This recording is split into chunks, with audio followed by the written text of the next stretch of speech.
Hi, I am Tony Russo from On Death Care, and this week we are speaking with Mike Reagan. He is the CEO of the Natural Funeral, and that is a funeral home that is expanded essentially into selling Terramation vessels and their accompanying equipment. We get into all of that. This is really fascinating listening for a couple of reasons. The first is this is a passionate guy talking about something he loves, which is always just, kind of inherently fascinating. But the other thing that kind of rang my bell about the Natural Funeral is they sell fewer minimum numbers of vessels. Their minimum is 4. And I think that makes it not only more affordable, but also a little bit more palatable for smaller market funeral homes, funeral homes who want to get into Terramation. This is an approach I think will really catch on. I've already done one other podcast on it. I'm a big believer in selling the vessels for reasons that I think will eventually be clear over time. But enough of that. Just real quick before we get started, I want to thank my paid subscribers for their continued support. It means so much. I'm having a great time doing this, and it's all thanks to you guys. Thank you, though, for listening. And if you are a listener and not a subscriber, please fix that. You can subscribe wherever you're listening now, or you can go to ondeathcare.com and subscribe for free to practically everything I do. There is one Sunday email that is a subscribers-only publication. But the rest of it, I do it because I think it's important, and that's enough for me for now. But anyway, enough of that. Let's get on to my conversation with Mike Reagan. The first thing that I want to do is I want to kind of get you introduced to everybody. Please tell me how you got the gig and everything that you can about Natural Funeral before we go forward. Sure. So it's been a fascinating journey for me, and one that I've enjoyed thoroughly. I started my career in the funeral industry at the age of 15 as a laborer at my local cemetery, digging graves, raking leaves and mowing lawns. And my local funeral director was also the cemetery superintendent. And he liked my work ethic, so he asked if I wanted to make some extra money by washing and waxing his cars. And that led, to him asking me one day while I'm waxing the hearse, "Hey, Mike, go get the Phillips head screwdriver out of the embalming room, will you?" And 5 minutes later, I'm still in there. And there was a decedent recently brought into their care. And that decedent had been autopsied, and he was a removal from the local prison. And so I was, exposed to a dead body for the first time, and I was fascinated. And my boss said, "Hey, are you okay in there?" And I said, "This is amazing." And he's like, "Okay, you passed the test." And then that went on to me becoming an apprenticed embalmer at that funeral home in Massachusetts. And I spent 7 years through high school and college during all school breaks working at the funeral home. But when I graduated, I decided to spread my wings a bit and not pursue a career in the funeral industry. And I was in technology for 31 years, mostly in cybersecurity. And then let me see now, 9 years ago, I retired. I had a wonderful and successful career in tech, but I felt drawn to something that was more heart-centered. So I became a hospice volunteer, which led to me becoming a end-of-life doula and serving families. For most was the most difficult time of their lives, and it was incredibly fulfilling for me. During that time, I attended a mindfulness training course for hospice volunteers, and I met Seth Vidal, one of the co-founders of the Natural Funeral. And we just hit it off. We were two guys in a class of 15, and we just really hit it off. And we stayed in touch. I went off and did my hospice work and doula work, and Seth went off to help start the Natural Funeral. And then in 2023, he reached out to me and said, "Hey, Mike, I got something that you really need to take a look at." And it was the TerraCare operation. And he had a vision for expanding it across the country, but he needed some business experience to be applied to it. And he said, there's only one of us that's qualified to be CEO of this company, and it's not me." And so I joined as CEO in January of 2024. we put together a go-to-market strategy to bring Terramation to the US. And ultimately, I expect it will expand globally. And we've been executing on that ever since. It's been a fantastic ride. So I've interviewed you before, and I'm trying to recall now because you guys started. I'm sorry, he started as a funeral company. He was just doing it for himself, and then he wanted That's to right. expand. Yeah. Yeah. So the Natural Funeral has three distinct businesses. We have our funeral homes. We have two of them, one in Lafayette, which is Boulder County, and the other is in Loveland up in Larimer County. And then we also have a care center where we perform water cremation and terramation. And we've done many hundreds of both. And so those are our two core businesses. And then we have our TerraCare business, which is our manufacturing business, where we take the technology that we've developed for terramation or natural organic reduction, as most states refer to it legally, and we make our process and technology available to funeral homes, crematories, and cemeteries that want to provide terramation services locally to their communities. And that is what drew me to do the first story, and then one of the reasons I wanted to reach out to you now to kind of touch base and see how you guys have grown. Yeah, And it's still Terramation mostly is this way, is it's a company that is opening different Terramation facilities wherever they happen to open them, right? There's some in well, now there's one in Maryland and there's one in are they opening one in Georgia? I believe I mean, you've got one in Georgia, but, yeah, people are looking to move their businesses from state to state and kind of go national that way, but the way that you guys are doing it, and you were the first ones that I know of that were even considering this, where you're yeah, selling a limited number of Terramation vessels yeah, to funeral homes. You don't have to buy 10 or 15. You can buy, you said 4. So tell me yeah. about how you decided to set up the business this way and how it's Sure. gone. Well, there are a couple reasons why we've taken a different go-to-market approach than the other three main NOR providers in the US. Their approach, as you outlined, is to build operation centers in different regions and to market directly to consumers as well as to funeral homes to get decedents sent to those regional facilities to perform their natural organic reduction process or termination process. Given my background, both in the funeral industry and in technology, I've had the opportunity to execute businesses that leverage a channel. And by channel, I mean we have business partners that are typically trusted in local markets as experts. In tech, it's one thing. There may be a cybersecurity reseller that is known locally in a given market as the experts locally. In the funeral industry, it's even deeper, more deeply rooted in Mm, terms of the trust and the reputation. It's the local funeral home and crematory and cemetery that's been trusted by families in those communities for generations. And those communities prefer to trust someone that they know and that they've been going to for generations. And many of those establishments, those funeral establishments, are interested in being able to provide as many of the services that they offer to their client families as is practical for them. Now, right, sometimes a funeral home will outsource a flame cremation, but they do so to a local crematory, and they've got a trusted relationship with that right, crematory. So we believed it was best to provide the capability to perform natural organic reduction as close to the consumer families as possible.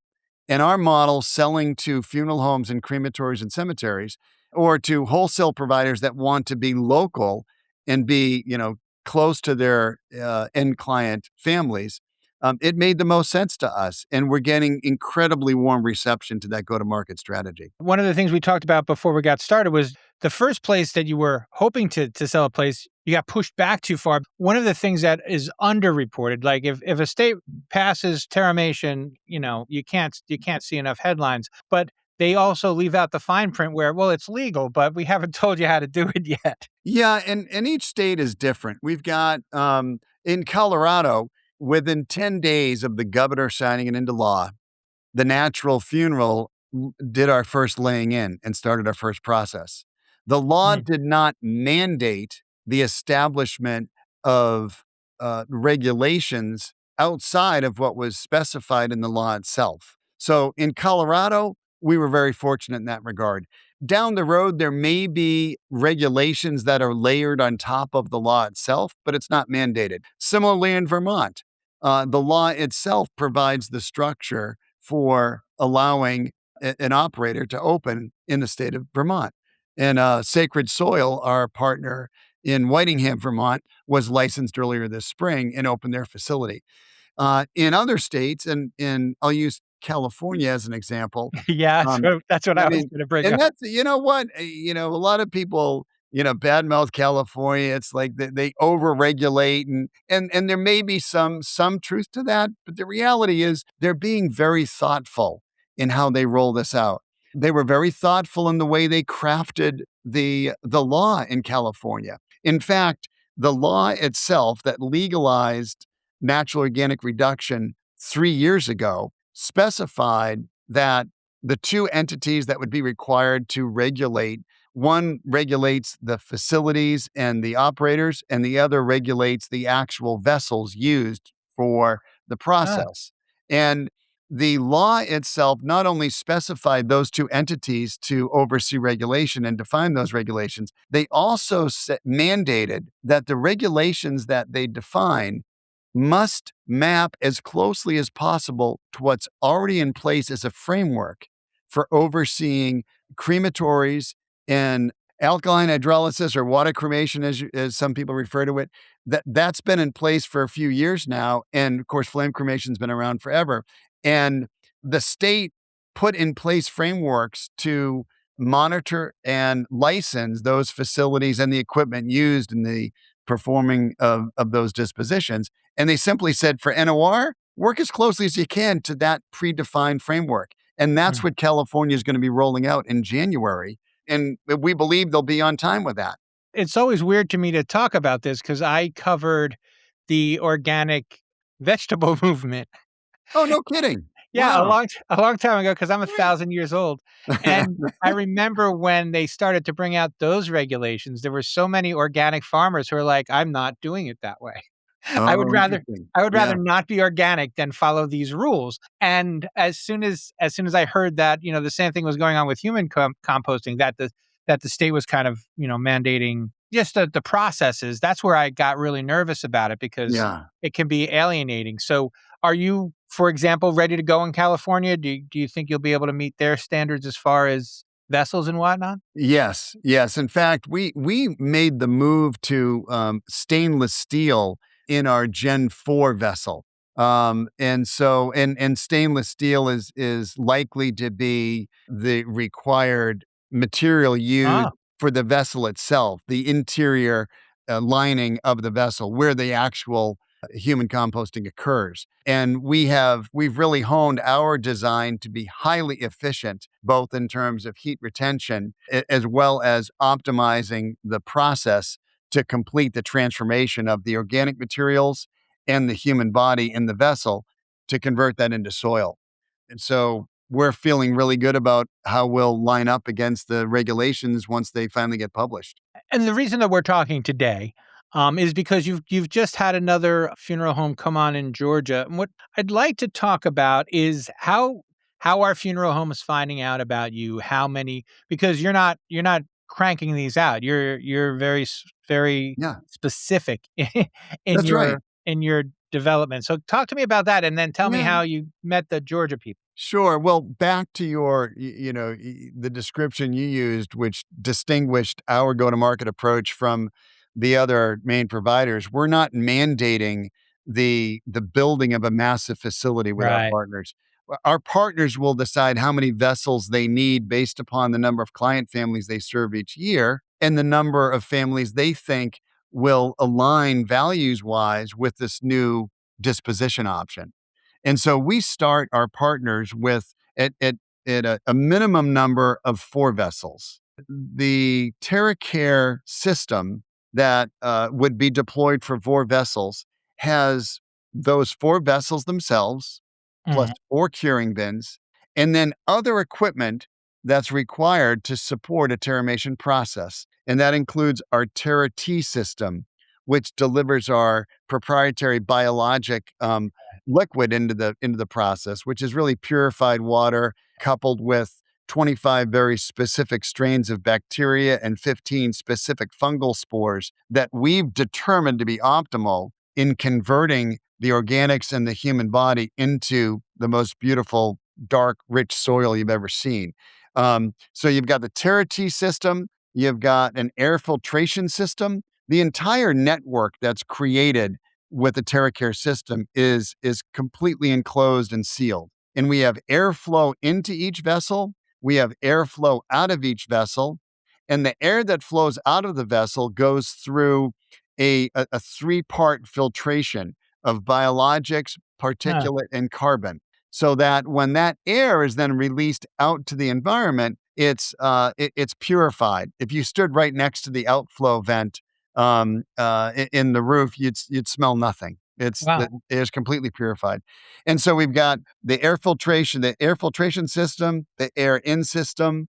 We have other equipment like a sifter that's used at the end of the in vessel process to sift out the bones and any inorganics. And so we provide all of that equipment that a funeral home or an NOR operation would need to complete an NOR process. And again, it can start as small as 4, and then it can grow, north of 20 with that same additional equipment there to support as many vessels as, north of 20 if they have them.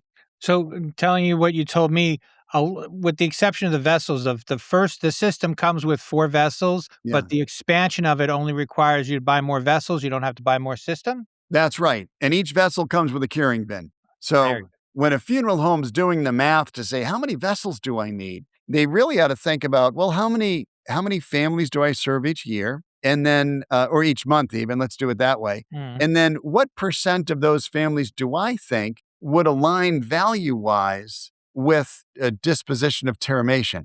And for us at the natural funeral, it's between 20 and 25%. So a lot of people say, well, how does that conversation typically go? Most families will come into our funeral home, we'll sit down, we'll ask about their loved one and their decedent. And sometimes they come in saying, Dad just died. I was wondering if you could help us with a cremation. And we'll typically welcome them in. We'll sit down. We'll say, we can absolutely help you with that.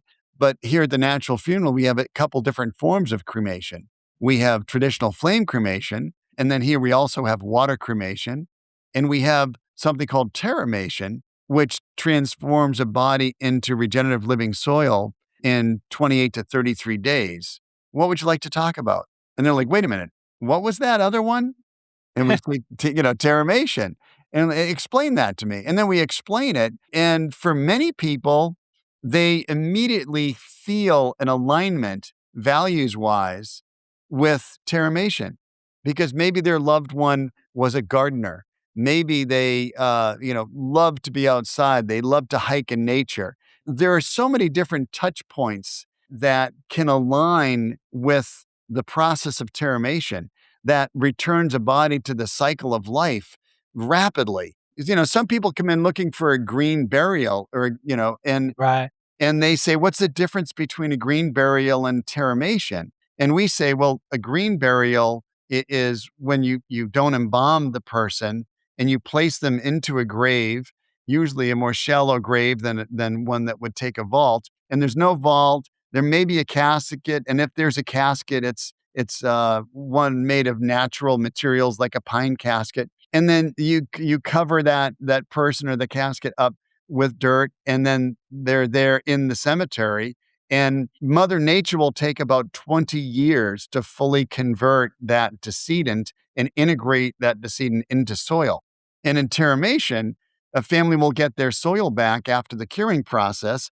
It may be, 60 to 80 days Mm. after the process begins that they have regenerative living soil ready to support new life. And within that 20-year period, you could have planted a little oak sapling, and it's a mighty oak by the time that body would Right. have been one with soil, through Mother Nature. So it's a lot of people really align with the value offered through Terramation and the eco-friendliness of it. It's estimated that just about a half a ton of carbon is sequestered when someone chooses Terramation over traditional burial or flame cremation.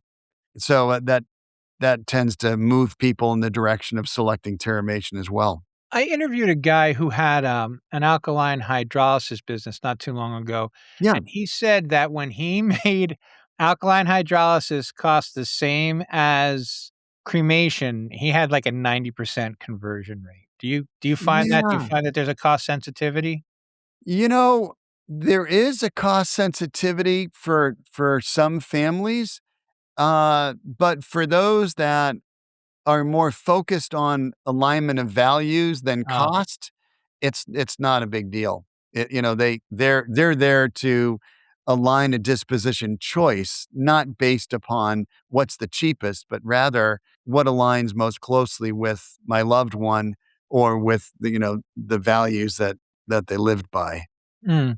Yeah. And so I also wanna just kinda redirect you. So how have people found you? How have the people who have purchased your Yeah. vessels gotten in touch with you? Yeah, well, a variety of ways. They may have seen us, advertised in the Director or in some other industry publication. They may have seen us at the NFDA conference or CANA or ICCFA or some other event or local state funeral director association trade show. So we're out there I was about and to say, I'm sorry, I don't ever leave my house. I didn't know you were doing the yeah, rounds. yeah, no, that's great, and we have wonderful conversations, with those funeral homes, cemeteries, and crematories. We're also speaking at different events. Our care center supervisor is speaking on a panel at the New Jersey State Funeral Directors Association in October or in September. And the same week, I'm speaking at CMAC in California, Mm, which is the Cemetery and Mortuary Association of California, their annual convention. I'm also speaking at the Western Mass Consumer Alliance annual meeting. I'll be the keynote speaker there in early October. So we're getting out there, we're getting out into the communities, letting folks know what's possible and educating them on how to bring the most eco-friendly disposition option to their community. And for some, it's not legal in their state. But then the right, question is, well, how close is the nearest facility? And can I drive my decedents there, or do I need to put them on a plane? And that's why I'm so touched to have partners now in New England and down in the Southeast to help, manifest that opportunity for these funeral homes that want to bring this disposition option to their client families. so a practical question, how long does it take if I said to you, I want 4, Yeah. here's a check. How long Yeah. before I have my stuff? So right now, it's about a 5-month lead time Uh-huh, manufacturing for us, but right, that probably will align fairly closely with what you're gonna need to do to get your facility ready and to get your local zoning approval completed. right, right, We're working on ways at shortening our manufacturing time. My goal would be to have it down to 3-month lead time sometime next year. And we're doing a few different things to make that possible.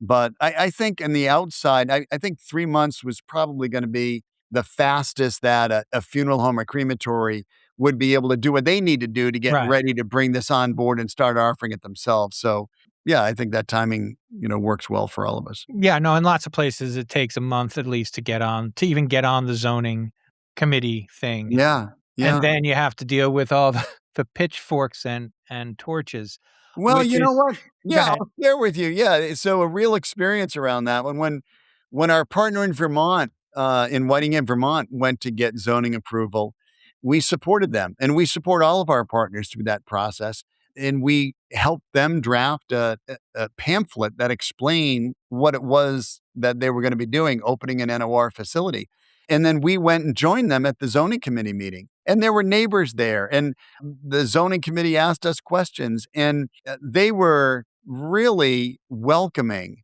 to the idea because Vermont is a sort of generally eco inclined, and they saw the beauty in the process, and that there's no toxic chemicals used. It's a completely natural process, and the net result is this beautiful soil that gets created. There were concerns. Well, what does it smell? And you know what? I ended up bringing letters of reference from our neighbors at our care center and the landlord that owns the property in which we have our care center.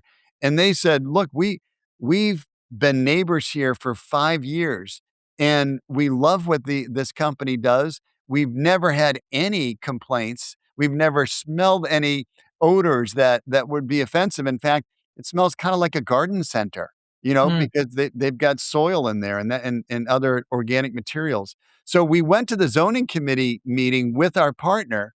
And towards the end of the meeting, the chairman of the committee said, now, this may seem a little inappropriate, but I'd like to ask, can I sign up for this for myself? Like, Mhm. book it ahead of time? And we're like, "Yeah, you sure can." And sure enough, an hour after they went into closed door session, we got notification that they approved it. So I would just share with folks thinking about doing this themselves that we stand by you every step of the way. We leverage our experience of working with other partners to get zoning approval through, and we help support them not just through that process, but after they deploy. We train all of our partners on how to operate this facility, how to perform Terramation. We also take ownership for maintaining all of the equipment. So it really is a turnkey solution for anyone looking to perform Terramation. They just have to have their operator trained by CANA in their Hmm. natural organic reduction certification program, which is pretty easy to go through. And then we train them on our specific process and all of the procedures that we empower them with to execute their terramation operation. We come on site at no cost twice a year for preventative maintenance. And if anything is required between those two visits, we're on site as well to take care of whatever they need taken care of. The showing up for the zoning thing is really interesting to me. I just had a rant. It may have been 3 weeks ago. It was someone had their water cremation facility kiboshed at the zoning committee, and I'm always aggressive because I don't like when that happens. But when I Yeah, looked at the story, they could not answer one question. They're like, "What's the pH level?" And I'm like, "I know yeah, that they told you all this before they left you with this machine." right. And I was disappointed that they didn't know it, but it would have been good to have someone there to say, Oh, "Oh, I have an answer to that." yeah. And you're right. Having an experienced and informed voice to support the partner goes a long way. And so we are fully committed to being that voice and bringing the experience from doing hundreds of terramations ourselves to that meeting to share. We're kind of open kimono here. Mm, There's no question that's off the table that's inappropriate.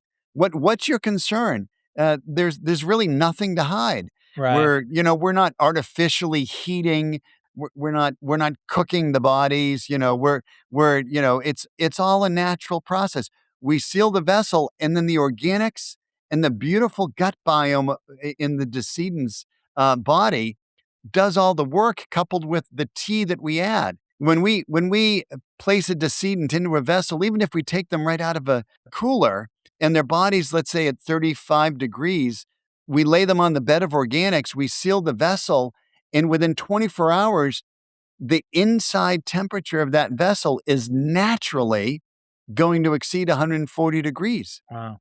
Yeah, and so it's a natural process. Anyone that has had a compost bin themselves, that's nature at work.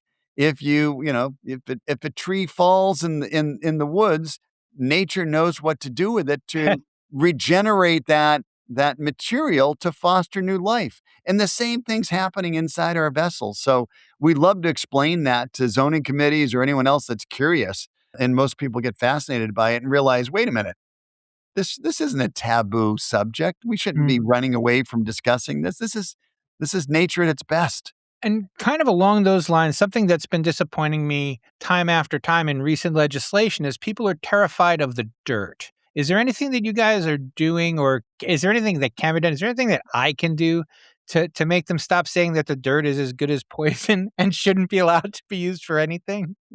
Well, I mean, I'm being facetious. we test the soil after each process, Right. and we know that the natural heat that is generated from the process eliminates the vast majority of pathogens, and chemicals that may have been in the body. Maybe it was chemotherapy, or any other sort of inorganic that was in the body. And there are a few exceptions to that, such as prion diseases, like Ebola Oh, or Creutzfeldt-Jacobs disease. But they're extremely rare, and there's a vetting process before a decedent is allowed to begin a terramation process to ensure that none of those prion diseases were the cause of death. If that's the case, they're not eligible for terramation. So that filter occurs before the process would begin. And once the process begins, all pathogens are eliminated through the process itself. I've been kind of railing against making it illegal to use it. So where can people use it when I guess I can always use it at my own home. But Yeah. what do you recommend to the funeral homes as far as the final disposition of whatever soil isn't returned to the family? Well, it's a great question, and it varies from state to state. So Right. what I would suggest, what I would offer to funeral homes is that Terramation provides an opportunity to return to a funeral experience that's much more participatory. There's been a trend towards direct flame cremation, and we continue to move down that path as an industry. And funeral homes realize that when a direct cremation is selected, the family really loses out on the opportunity to realize the benefits of participating in ceremony. And natural organic reduction or terramation returns the family to the opportunity to be present when this transformation process begins through what's commonly referred to as a laying in ceremony. Mm, When their loved one is placed in a vessel and then the family comes in and they see their loved one laying on a bed of organics, and they can participate by placing additional organics into the vessel. Maybe it's a flower or a pine cone from the pine tree grandpa planted 40 years ago. We had one decedent who was a Native American whose family placed an entire salmon across his chest and then berries and nuts on each side, which was in alignment with their spiritual beliefs. right. Some families will write love notes on rice paper and place those in the vessel, and it's a beautiful experience. And I've never witnessed a laying in ceremony where people didn't walk away saying, my God, that was beautiful. Or I had no idea that was possible. And some people even walk away saying, that's what I want done for me. We did a laying in ceremony under a willow tree at an organic farm once, where we didn't actually bring the vessel there, but we brought a pine casket and put a liner in it. And then we placed organics on top of that liner and then placed the decedent on top of those organics. And then next to the table that pine casket was placed on was a set of additional organics that people could place into the vessels on top of them. There were probably 150 to 200 people there, Mm. and everyone just walked away amazed that this person was beginning the process of returning to the cycle of life through terramation, and they were thrilled to participate in that. And it kind of takes away the stigma of getting near a dead body. It's like, look, we're all destined to return to the cycle of life. The question is, how long will it take for our bodies to enter into that cycle again after we die? And back to your question about what can be done with the soil, Mm. each state has different rules around what can be done with the soil produced from a natural organic reduction process. Some states don't limit it because they define it not as human remains, but as soil. Right. And other states define it as human remains just as they would cremains. And typically the guidelines around what can be done with cremains applies to the soil produced from NOR. But there again, there's an opportunity for a funeral home to lead a process that we often refer to as a laying out service, where the family will empower the funeral home to lead the scattering of the soil. We had one family that leveraged us in that way, where we coordinated a tree planting at a city park 3 blocks from their house, where their children play on the swing set. It was a young dad that passed away, and we worked with the city of Arvada in their tree planting program, and they brought the blue spruce, and we brought the soil, and the family came together with us, and we had ceremony around a tree planting. And it was incredibly moving and a beautiful experience for the friends and family that came for that tree planting. And as a funeral home, we were compensated for supporting them in that way. But more importantly, the family was able to experience yet again another touch point on their grief journey in realizing, the returning of their loved one to the cycle of life. And now the kids playing swings about 50 yards from where dad's tree is thriving. That's fantastic. Yeah. And that is pretty much all I have for you, but you Okay. may have something else for me. Is there something I should have asked and didn't, or something that you thought you'd get the opportunity to say, but I didn't provide it? I think you did a great job. You asked a lot of great questions. I would offer up, if folks that are listening to this have more questions about how we're bringing Terramation to local communities and to funeral homes, crematories, and cemeteries, they can check us out at terracareprogram.com. So that's TerraCare program.com. Very cool. And I'll make sure to put a link to that in the show notes. And That's great. thank you so much Thanks, Tony. for your time. Yeah, thank you. I appreciate all you do. Take care. All right. See, I told you, just a passionate guy and a great conversation. I have very little to elaborate on, except to say that it hadn't occurred to me that this could be the beginning of a crematory style model where one funeral home in the region just continues to expand its offerings as it becomes more popular among their competitors as well. So that was very cool. And that'll do us for this time. This has been an On Death Care production. It was written and edited by me, Tony Russo, having a blast doing it. As always, thank you so much for your support and for your attention. I know that there are a lot of people fighting to get it, and thanks for spending this half hour with me. And finally, once again, thank you so much to my paid subscribers for their support. If you would like to subscribe to On Death Care, it's easy to do. You just go to ondeathcare.com and hit subscribe. You can pay anything from $0 per month to more than $0 per month based on your interest, and means I'm just so happy that so many of you are enjoying what I'm doing. And thank you as always for the feedback. I just get these great notes from you guys, and I genuinely appreciate it. So that'll do it for this time, and we will check in with you next time.